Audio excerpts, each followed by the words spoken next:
Queridos irmãos, que a graça e a paz seja com todos vocês.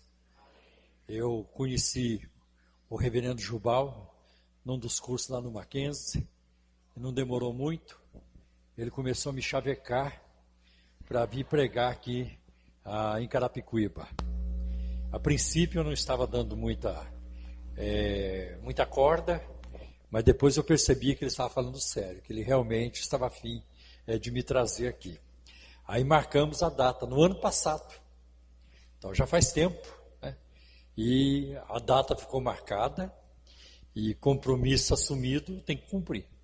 Ninguém é obrigado a tratar, mas se tratar tem que cumprir o trato. Então eu vim aqui hoje cumprir o trato, e muito feliz de estar aqui com vocês, né? E louvo a Deus pela estrutura que Ele tem dado a vocês, uma igreja muito bem ajeitada, né? E que eu creio que vai crescer muito para a glória de Deus, né? Aí um dia nós almoçamos juntos, eu paguei o almoço, era uma feijoada, e ele vive me falando agora, eu estou devendo uma feijoada para você. Eu falei, não, você me deve o amor, porque se você pagar a feijoada, a gente come, a feijoada passou, e você não vai me dever mais nada. Agora, se você ficar me devendo o amor, essa dívida não vai acabar nunca. Eu vou ser seu credor sempre, na esfera do amor, né? Reverendo, abre para mim, por favor. Não precisa nem de copo, tome direto aqui. Bem, meus irmãos, eu quero, e como membros da IPB que vocês são, eu sei que para vocês, este ano de 2017, como também para todo o cristianismo, é um ano de muita importância. Nós comemoramos 500 anos da Reforma Protestante. E nós somos, assim, uma geração privilegiada, porque aniversário de 500 anos não acontece toda hora. Então você e eu temos o privilégio, né, de estarmos vivos para comemorar os 500 anos da Reforma Protestante. E mais precisamente, amanhã começa o mês de outubro, e as comemorações vão se intensificar em toda parte, e no dia 31 de outubro é de fato o aniversário da Reforma Protestante. E é uma data importantíssima. E eu falei com o reverendo Jubal que eu gostaria de vir aqui e tratar de algo relacionado à Reforma Protestante. E eu, quero falar com vocês sobre uma pessoa que vocês conhecem, mas eu sei que vocês conhecem muito mais o João Calvino. Então eu não vou falar de Calvino, porque vocês já conhecem muito o João Calvino. Eu quero falar do Martinho Lutero. O Lutero é muito conhecido dos luteranos. E talvez conheçam mais o Lutero do que Calvino, mas aqui talvez conheçam mais o Calvino do que o Lutero. Então eu quero trazer para vocês algumas informações sobre a vida de Lutero. Porque o movimento da reforma, a reforma, foi um movimento da palavra. Foi um movimento da palavra. A palavra teve a preeminência. Aliás, essa é a característica dos movimentos de Deus na história. A palavra teve a preeminência. E eu tenho dito e falado várias vezes que uma das formas de Deus demonstrar o seu aborrecimento para com o povo, o seu aborrecimento para com uma comunidade, é retirando-lhes a palavra. Deus para de falar. É o que nós vemos no livro de 1 Samuel, logo lá no capítulo 3, capítulo 4, quando diz que a palavra nos dias de Samuel era escassa, não havia visões, a palavra ela se fez escassa. Por quê? Porque ninguém estava disposto a ouvir. Então, que bom que a reforma foi um movimento da palavra. Eu quero começar citando um versículo que está em 1 Pedro, e depois já vou passar para a biografia de Lutero.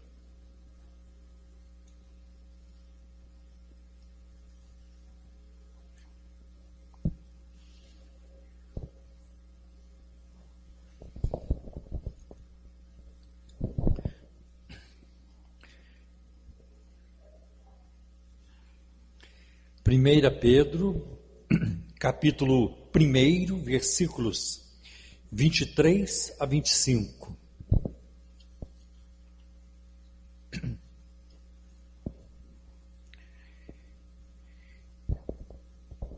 Sendo de novo gerados, Pedro descreve a nossa situação. Sendo de novo gerados, não de semente corruptível, mas da incorruptível, pela palavra de Deus, viva e que permanece para sempre. Porque toda a carne é como a erva, e toda a glória do homem como a flor da erva. Secou-se a erva e caiu a sua flor. Mas a palavra do Senhor permanece para sempre. E esta é a palavra que entre vós foi evangelizada. Eu devo o material que eu vou passar para vocês hoje à noite a uma obra intitulada A Chama Inextinguível, de um autor chamado Michael Reeves, e esta obra foi publicada pela editora Monergismo e data do ano 2016. A reforma protestante do século XVI foi o acontecimento mais importante da história do cristianismo depois de Pentecostes. Ela não teve um único figurante. Muitos homens e mulheres pavimentaram o caminho que resultou neste acontecimento importante da história cristã. Outros se encarregaram de expandir os ideais da reforma para o mundo todo. E, sem dúvida, o principal protagonista de tão grande transformação foi um monge alemão chamado Martinho Lutero. Lutero nasceu no dia 10 de novembro de 1483, numa cidade mineradora chamada Eisleben, na Alemanha Central. E ele era filho do casal Hans e Margaret Luther. E ele nasceu no dia 10 de novembro de 1483, e no dia seguinte ele foi batizado e recebeu o nome de Martinho, porque era o santo daquele dia. Eu também, eu me chamo Paulo, porque no dia que eu nasci, meu pai foi olhar na folhinha e viu que era dia de São Paulo. Olha, então vou colocar o nome dele de Paulo. Tá? E por isso, todo o meu aniversário, a cidade de São Paulo para. Vocês já perceberam isso? Todo meu aniversário, a cidade toda para. Mas foi por causa da data do santo. E Martinho também recebeu esse nome, porque era dia de São Martinho. Né? E o pai logo percebeu que o garoto era inteligente e assim o matriculou em 1501 na Universidade de Erfurt para estudar direito. O pai de Lutero queria que ele se tornasse advogado. E a partir dali, ele começou a ser chamado de Martinho Lutero, porque Lutero ficou mais simpático do que Luther. Em 1505, ele obteve o grau de mestre em filosofia e continuou seus estudos de direito. Naquela época, ele adoeceu gravemente e a sua recuperação foi difícil, foi lenta. E também nessa época, um dos seus amigos mais próximos morreu de forma trágica e isso o afetou muito. Mas uma outra coisa aconteceu na vida de Lutero que mudou o rumo da vida deste homem. O que aconteceu? Lutero costumava passar o fim de semana na casa com os pais, então ele ia e voltava para a universidade a pé, ele andava a pé.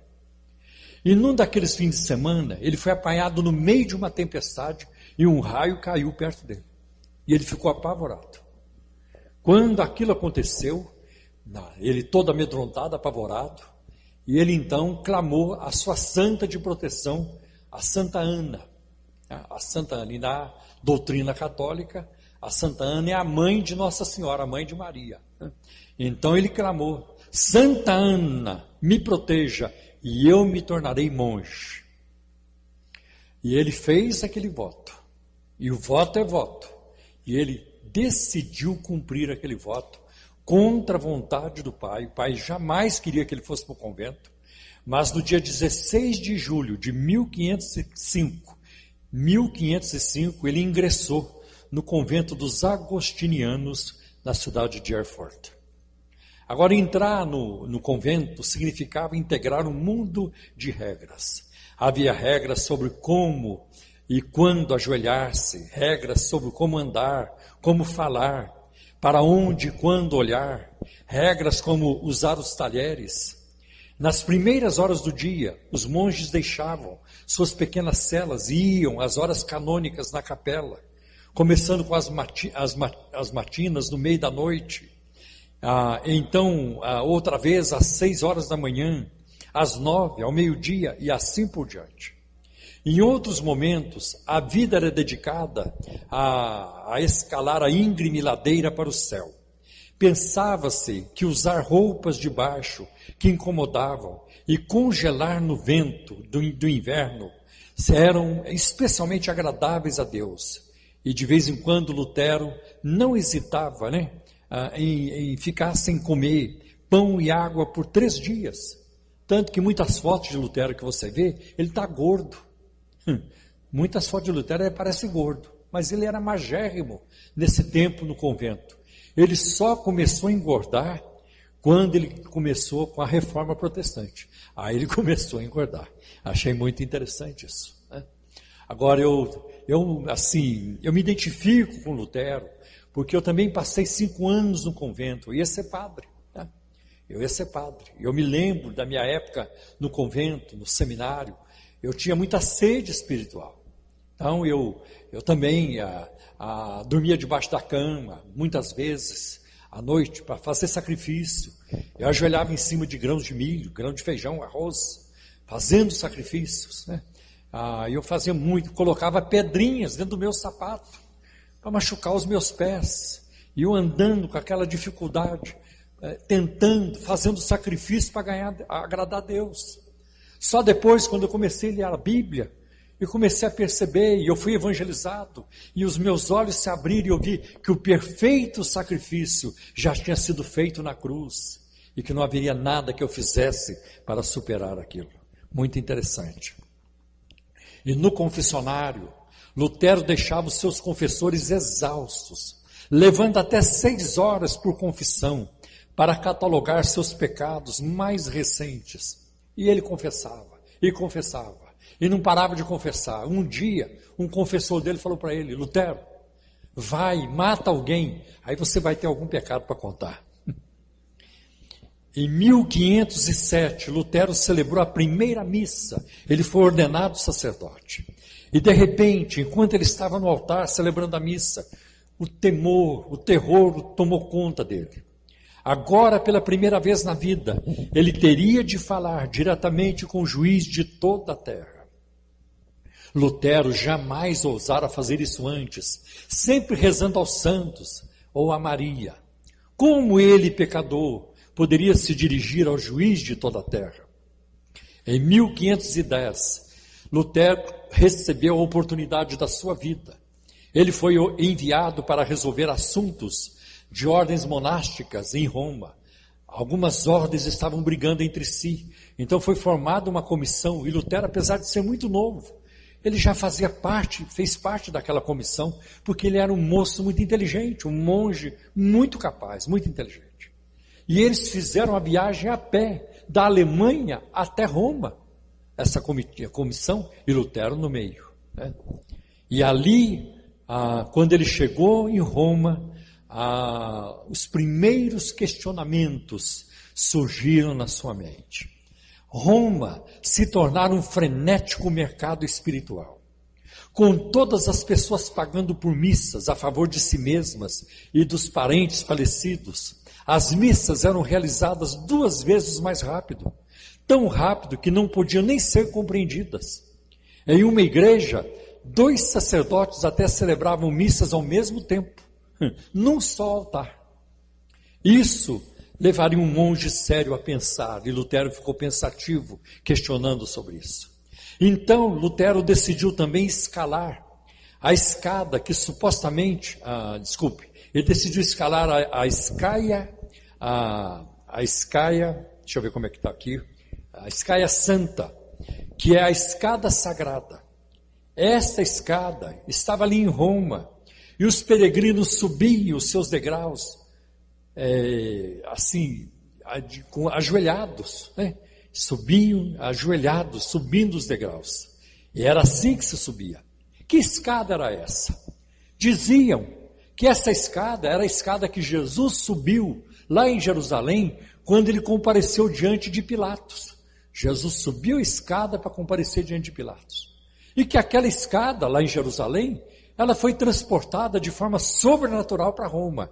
E agora os peregrinos subiam aquela escada, né? Acho incrível. Ao escalar a escada e beijar cada degrau e repetir o Pai Nosso em todos os degraus, o peregrino, esperava-se então que o peregrino, o pecador, poderia escolher que alma ele quisesse para ficar livre do purgatório. Quando chegava lá no topo da escada, aí você pensava, quem que eu vou tirar do purgatório hoje? Irmãos, eu já vivi isso.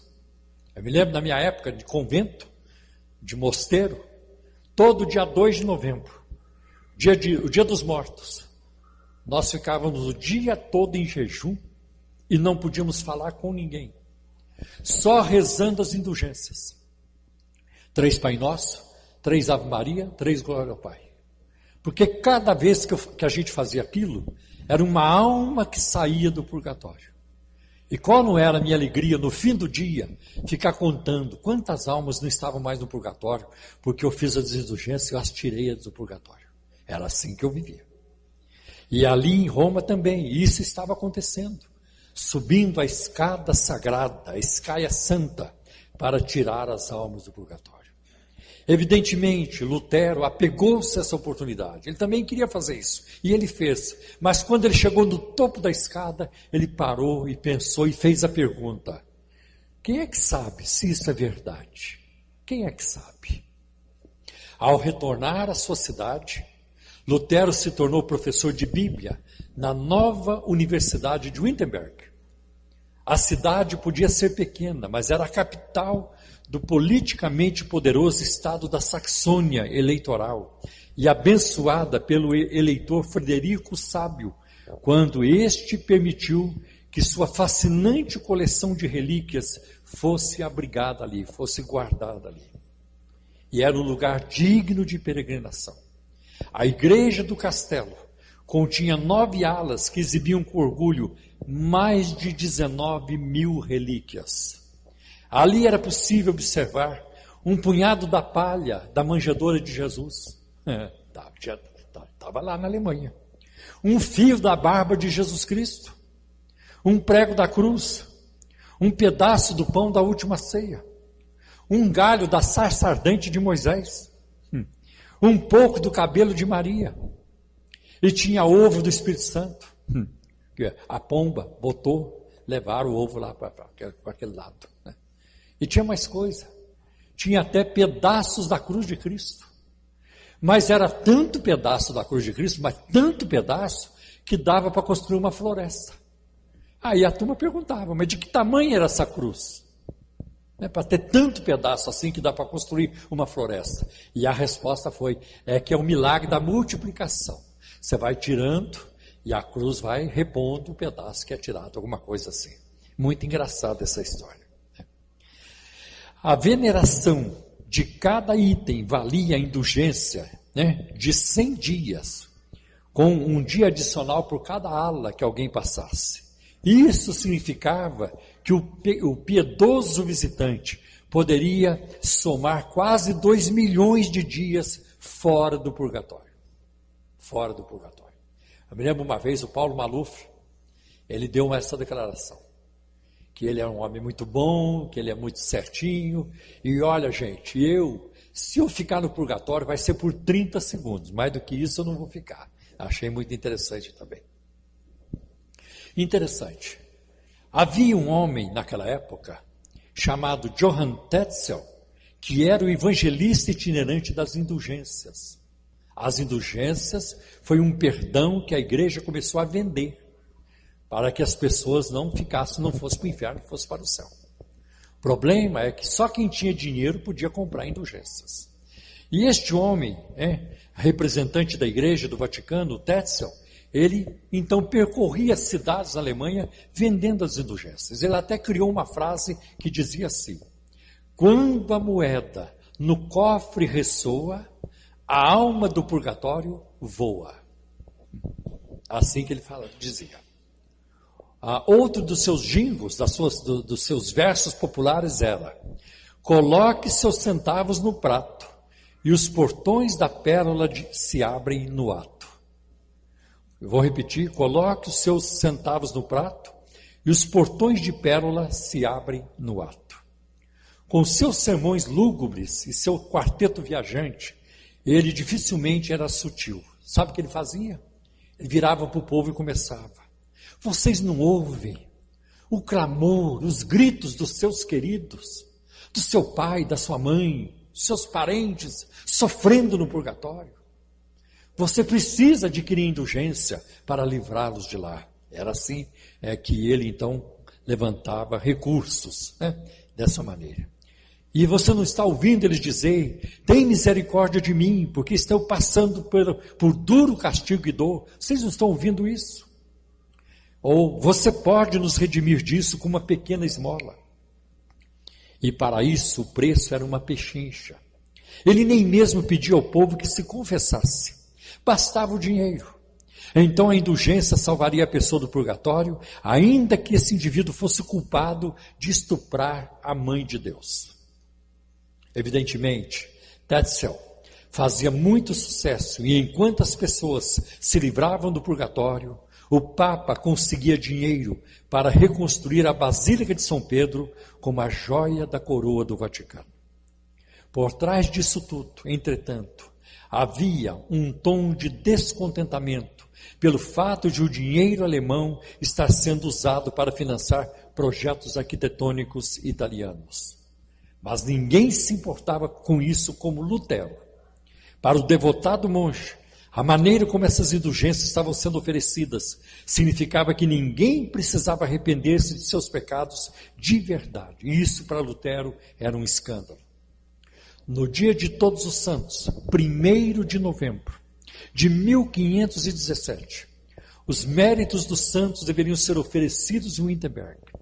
E assim, na véspera desse dia, de Todos os Santos, no dia 31 de outubro de 1517, ele pregou na porta da igreja uma lista de 95 teses para um debate sobre a questão das indulgências. As teses estavam escritas em latim. Lutero não queria levar isso para o povo alemão. Ele queria provocar um debate na Universidade de Wittenberg. Mas no dia seguinte, os alemães já sabiam do conteúdo das 95 teses. Todos viram isso a partir do dia seguinte. A primeira reação veio, previsivelmente, do traficante de indulgências, o Tetzel.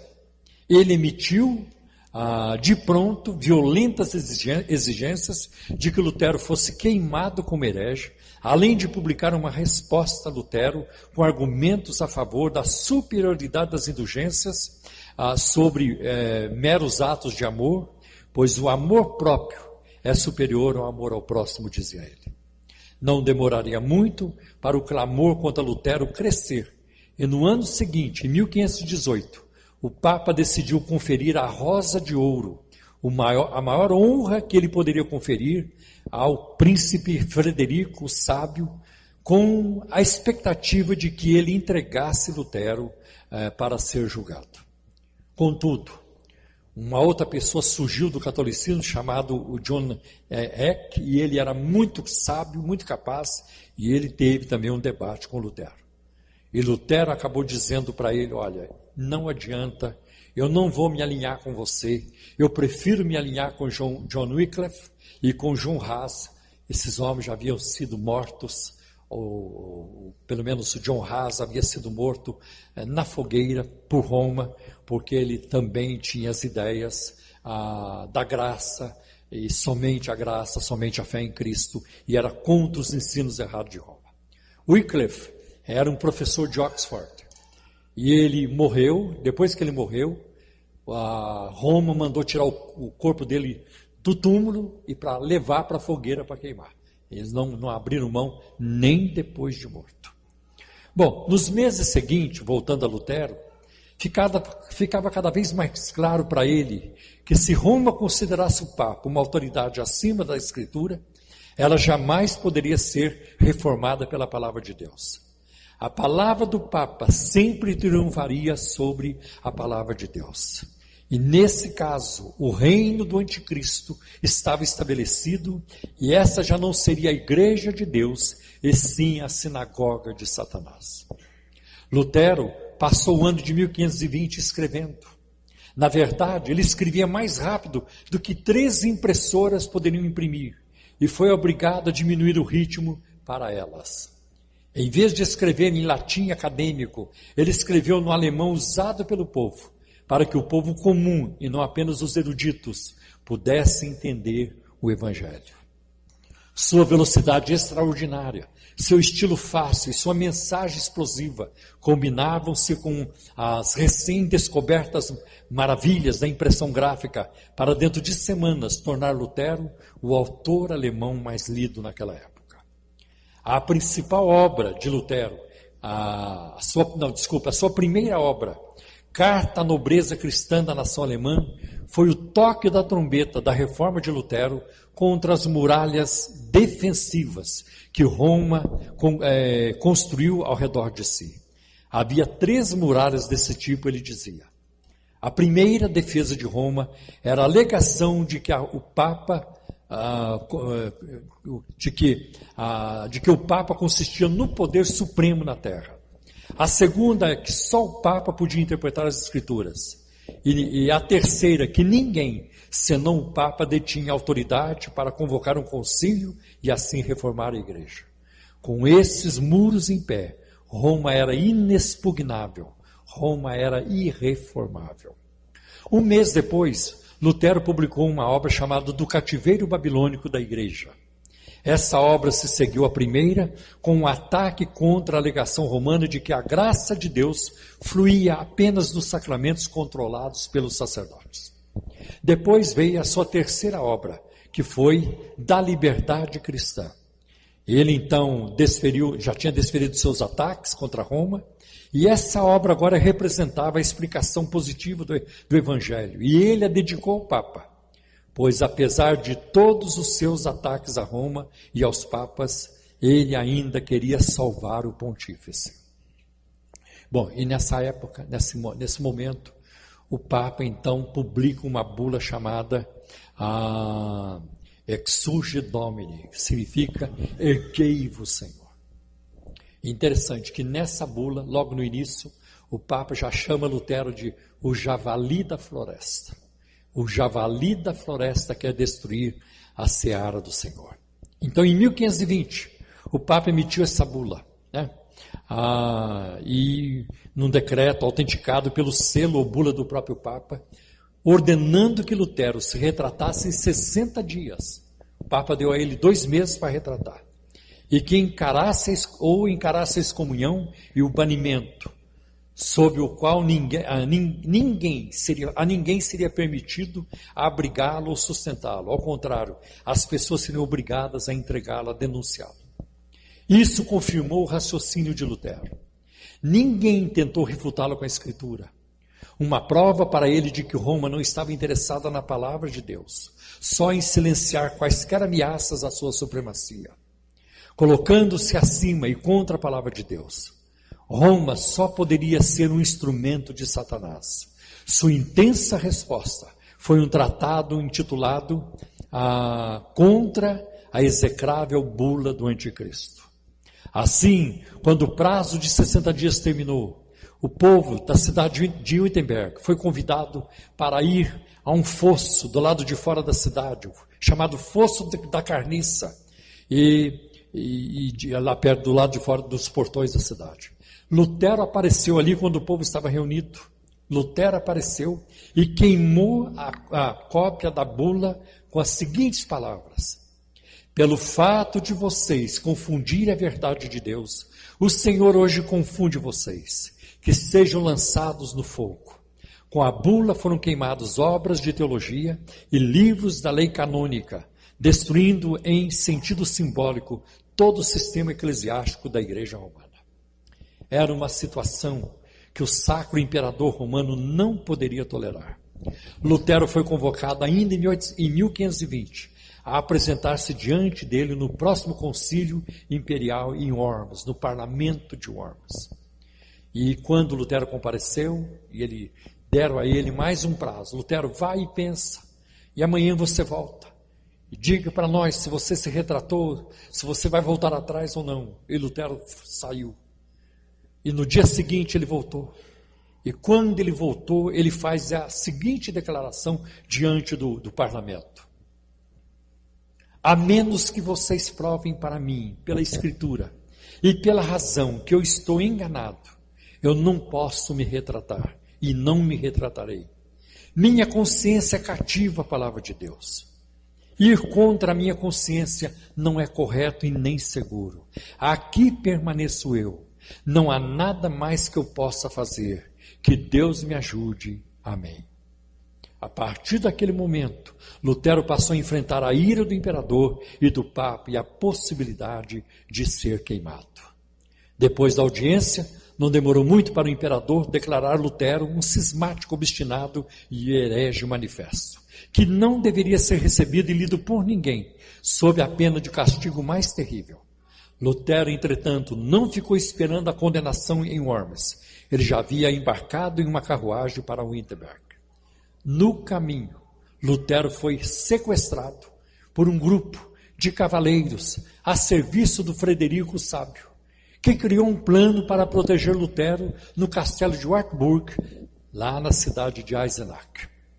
Interessante, os próprios amigos de Lutero o sequestraram, porque sabiam que ele não teria chance, ele morreria. E o levaram para o castelo de Wartburg, lá em Eisenach. Eu estive lá em 2015, no castelo. Muito interessante. Ver o quarto de Lutero, o fogão, a mesa onde ele trabalhava, uma mancha de tinta na parede, que alguns dizem que foi a tinta do tinteiro que Lutero jogou no diabo. Não se sabe ao certo se isso aconteceu, mas está lá, é uma conversa que sempre tem aparecido. Esse foi o lar secreto de Lutero pelos 10 meses seguintes e o cenário dos seus feitos mais extraordinários. Ele deixou a barba e o cabelo crescer, escondendo seu visual de monge, e logo estava irreconhecível em roupas de cavaleiro. O fora da lei Martinho Lutero desaparecera. Esse personagem agora era conhecido como Sir George ou Senhor Jorge. Lutero considerou esse período no castelo muito difícil. Ele estava solitário e doente. Ainda assim, trabalhou em um frenesi que superou até os esforços do ano anterior. Incapaz de pregar para a sua congregação, ele escreveu um livro de sermões. E, entre outras coisas, em menos de 11 semanas, conseguiu traduzir o Novo Testamento grego de Erasmo de Roterdã, que era seu amigo, conseguiu traduzir para o alemão. A linguagem era tão energética, tão envolvente, tão das ruas, que transformou a própria maneira de do povo alemão falar o alemão. Lutero estava se tornando o pai da língua alemã moderna. Em setembro de 1522, Lutero realizou o sonho de que as pessoas pudessem desfrutar e provar clara e pura da palavra de Deus, agarrando-se a ela. Ele fez a tradução do Novo Testamento para o alemão. Lá em Wartburg, no castelo, Lutero sofreu tentações e ataques que jamais o deixariam. E ele conta: minha tentação é esta, achar que eu não conto com um Deus gracioso. Pode parecer uma tentação estranha, depois de todos os seus contratempos, mas ele a enxergava como um ataque do diabo. E isso o forçava a ser um médico especialista em dúvida. Não que isso fosse sempre óbvio. Às vezes ele rugia injúrias debochadas ao tentador. Por exemplo, às vezes ele falava: olha, você já me tentou tanto, você já me perturbou tanto, mas se isso não for suficiente para você, você fica apontando os meus pecados. Se isso não é suficiente para você, eu também defequei e urinei. Abra a sua boca e abocanhe um pedaço grande, enorme. Falava isso para o diabo. Em outras ocasiões, ele defecaria no inimigo ou lançaria o seu tinteiro nele, deixando para os peregrinos de Lutero admirarem uma mancha de tinta, que dizem que é retocada ali naquela parede, assim por diante. Quando Lutero retornou a Wittenberg, ele buscou persuadir as pessoas com as Escrituras. Aqui tem um lance interessante. Enquanto ele estava no castelo, um amigo dele, chamado Andreas Karlstadt, estava forçando a reforma sobre o povo, fazendo coisas assim para forçar a reforma. Por exemplo, ele celebrou a ceia, ou a missa, e ele então começou a distribuir a hóstia e o vinho, coisa que não existia no catolicismo. Geralmente as pessoas não participam do vinho, só da hóstia.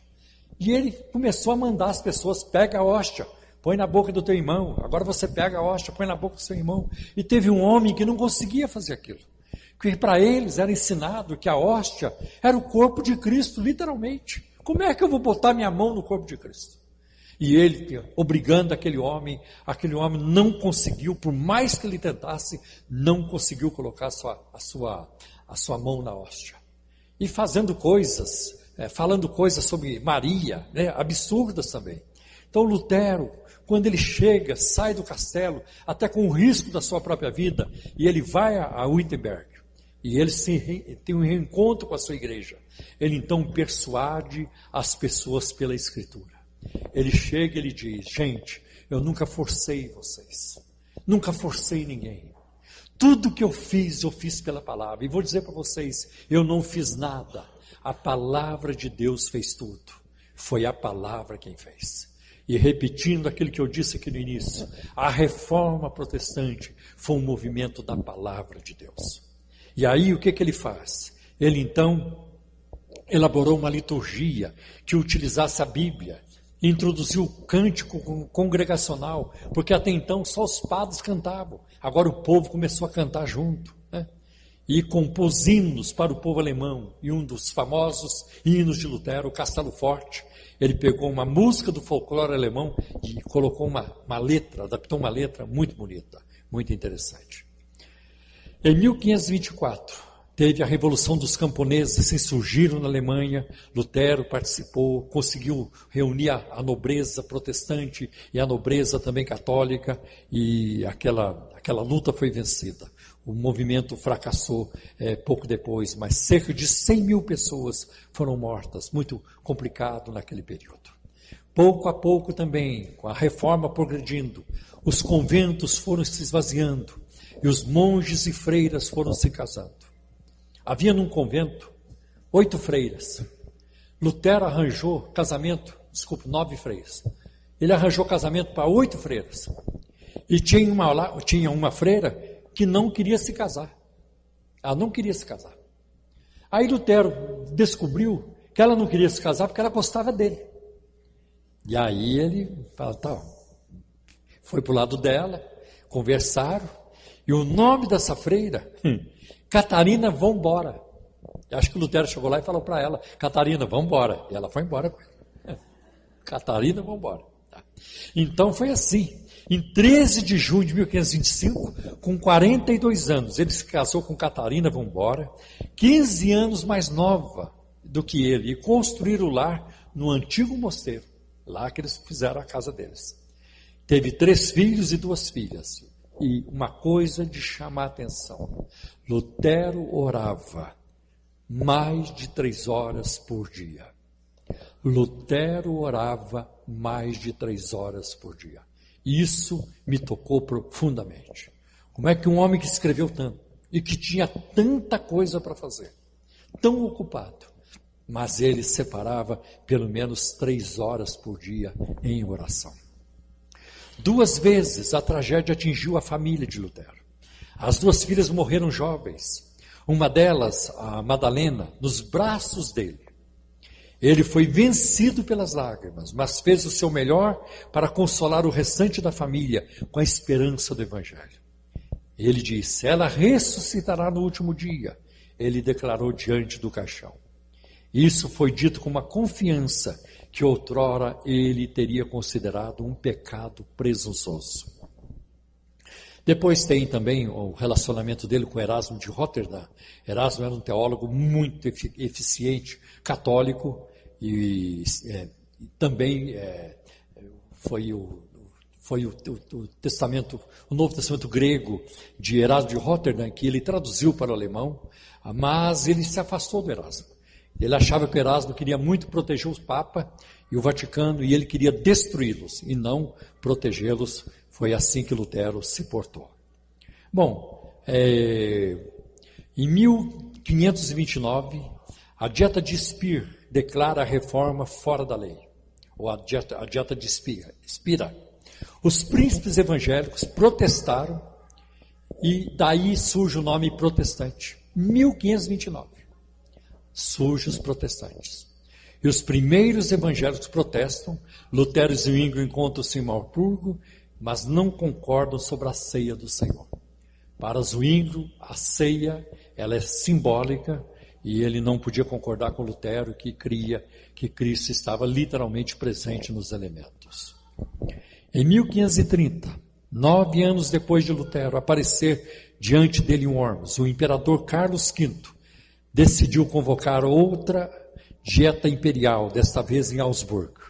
Lutero não poderia ir, pois ainda era um herege condenado sob o banimento do imperador.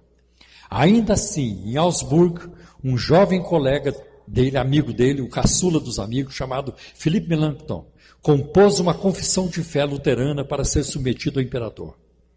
Lutero estava muito satisfeito com essa confissão. O imperador não ficou contente. Entretanto, 9 príncipes do império assinaram a confissão e com isso o luteranismo tornou-se oficialmente uma força séria a ser considerada.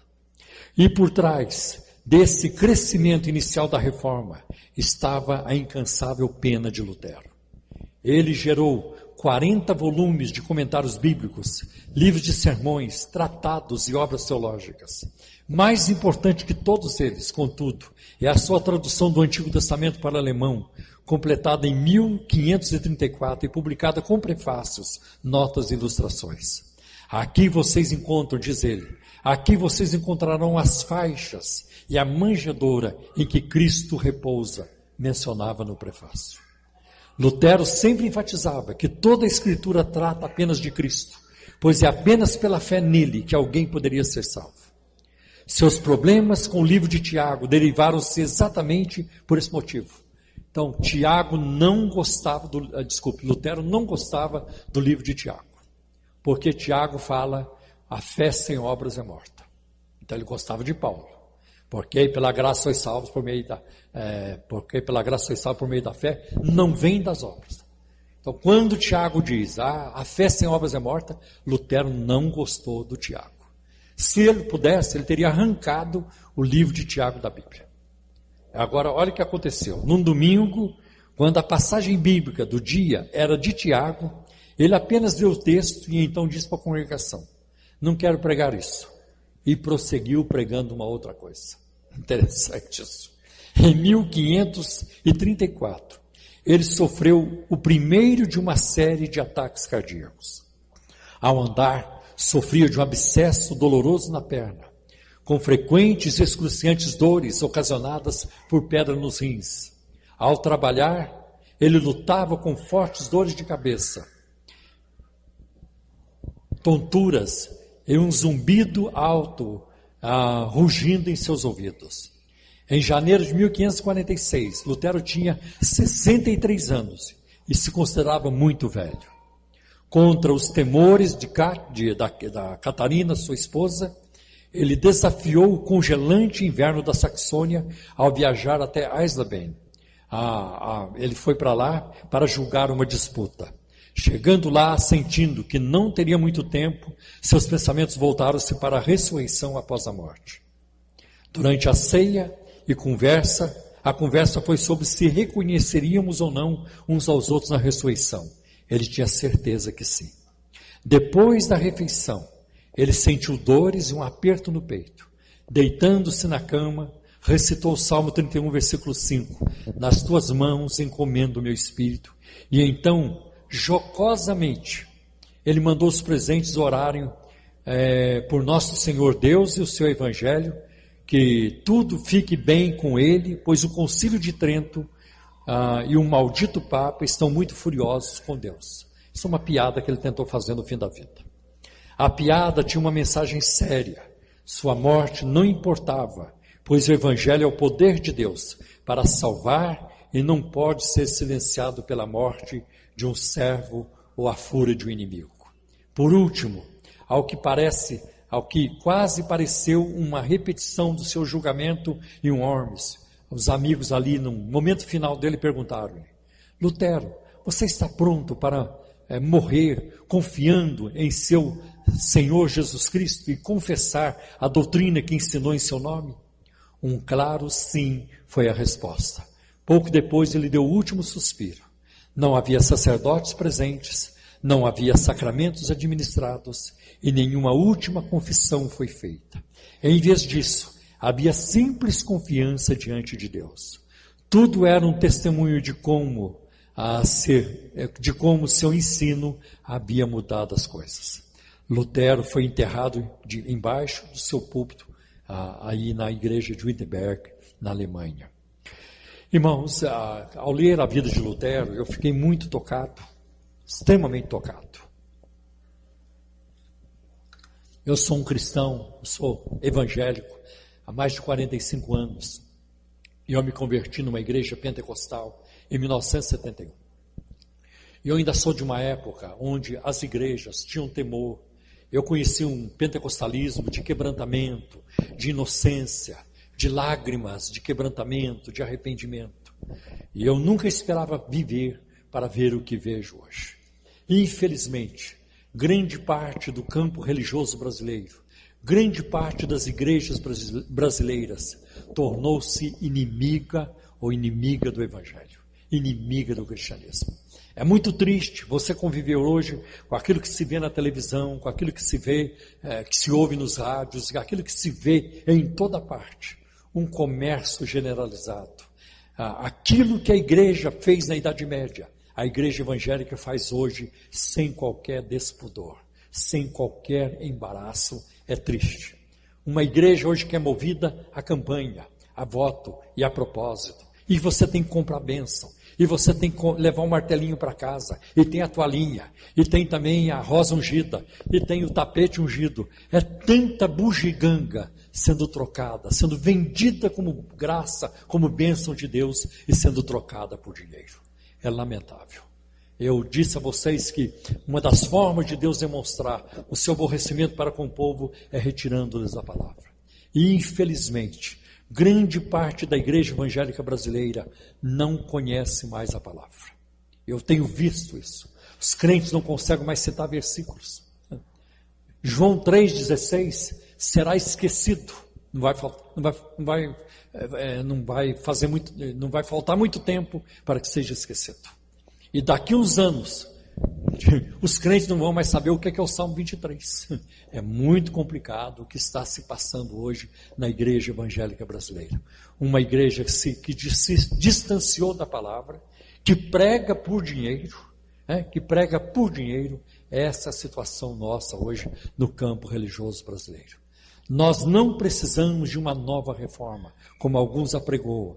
Nós precisamos voltar à Bíblia, voltar à Escritura.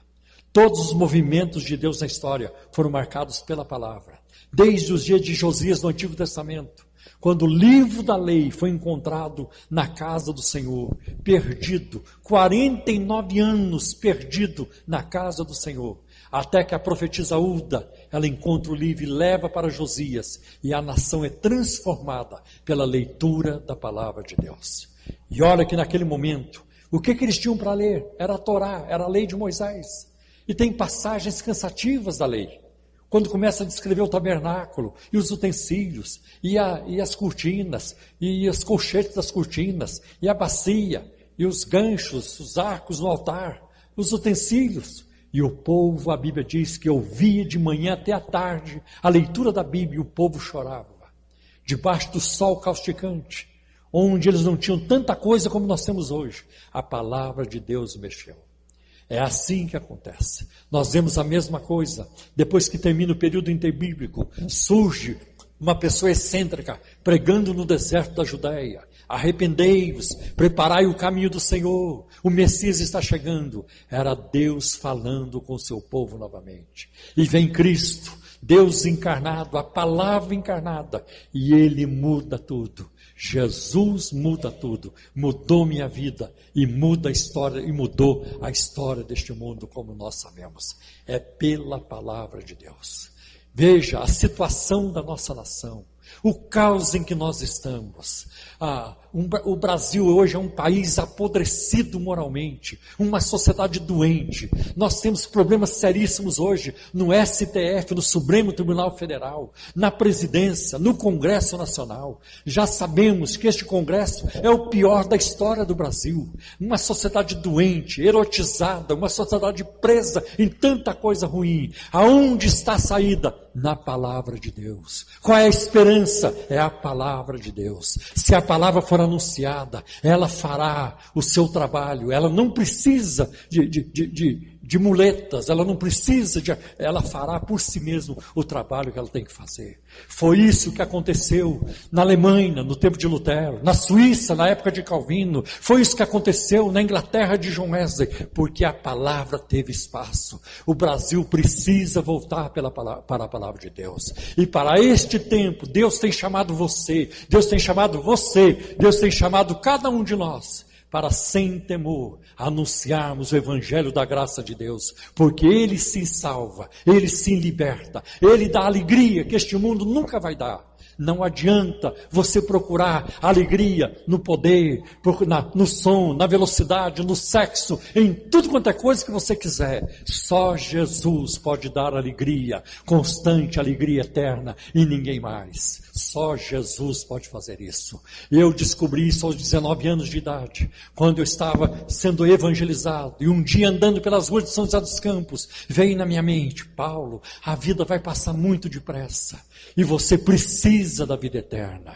E eu tive um encontro com Cristo, que transformou minha vida. A alegria e a satisfação vai além do que eu posso te explicar. E eu tinha um vazio muito grande, um vazio que só alguém do tamanho de Jesus conseguiu preencher. Cristo satisfaz completamente. Os anos podem passar, a saúde pode acabar, o corpo pode enferrujar, o cabelo pode cair, não importa, não interessa. Nós sabemos em quem nós temos crido, nós sabemos para onde vamos, nós sabemos de onde saímos e lá na frente o que nos espera. Foi isso que Paulo disse no fim da vida em 2 Timóteo 1:12. Eu sei em quem eu tenho crido e eu estou certo, eu tenho certeza de que Ele é poderoso para guardar o que lhe confiei até aquele dia. Glória a Deus. Nossa vida não termina aqui. Nossa vida não termina numa batida de carro. Nossa vida não termina diante de um revólver ou na faca de um assassino. A nossa vida é eterna. Cristo já nos deu vida eterna. É assim que eu creio. É assim que nós devemos prosseguir na nossa caminhada. Glória a Deus. Eu vejo também, muita gente reclama. Eu quero dizer para vocês, se o cristianismo não presta para viver, pelo menos para morrer, é a melhor coisa que tem.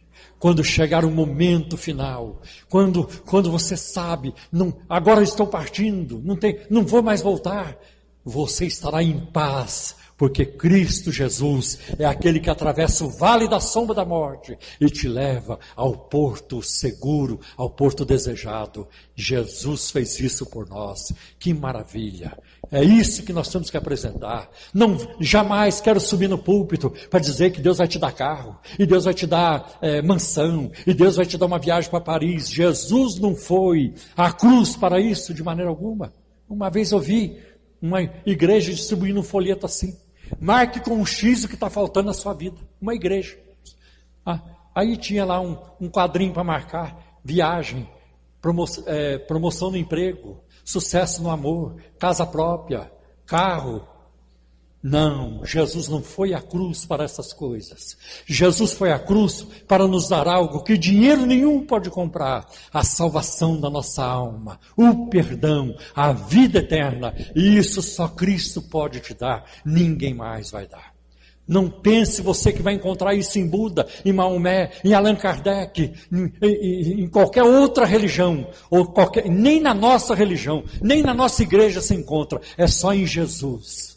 É só Cristo Jesus que pode salvar, que pode libertar e dar a vida eterna. Por isso, um dos gritos da reforma, um dos postulados é: solo Christus, só Cristo. A Escritura fala de Cristo de Gênesis a Apocalipse. Por isso que os apóstolos chegam no livro de Atos, eles dizem para as autoridades: dele os profetas falaram. Os profetas apontaram para Cristo. porque Ele em tudo tem que ter a preeminência. Este é Jesus de Nazaré, Filho de Deus e Deus o Filho, Salvador, bendito para sempre. Glória a Deus. Eu vou pregar só mais 4 ou 5 horas, depois eu paro. Já vou parar. Eu queria ir além, mas não dá. Vamos curvar nossa cabeça por um momento. Pai, muito obrigado, Senhor, por encontrar o teu povo aqui essa noite, um povo precioso, vidas preciosas. Graças te dou por este momento, onde nós estamos aqui na tua presença, ao redor da tua palavra. Senhor, debaixo do poder e da influência do teu Espírito Santo. Que privilégio! O que poderia ser maior do que isso, meu Senhor? Abençoa o teu povo aqui esta noite. Aquilo que ouvimos, Senhor. Os exemplos lá de 500 anos passados sirvam para nós hoje.